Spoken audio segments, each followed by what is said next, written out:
তারপরে হলো বিএনপি, তারপর হলো জামাতে। জামাতের 5-7 জন সবগুলো জানি না রাজাকার কিনা, সবগুলো দুনিয়া থেকে বিদায় দিয়েছে। কথা বলে ঠিক কিনা? বাসায় যে সাথ দেবে কমে।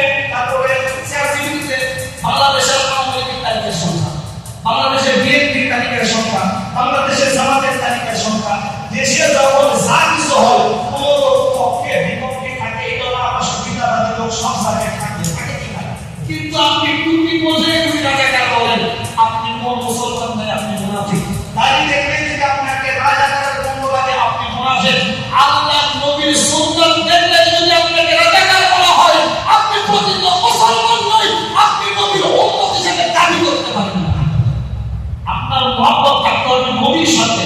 আল্লাহ নবী গালি দিয়েছেন, কিন্তু আপনি মুসলমান হয়েও যদি নবীওয়ালা লোকদেরকে গালি দেন, আপনি নবীর উম্মত হিসেবে দাবি করতে পারবেন না।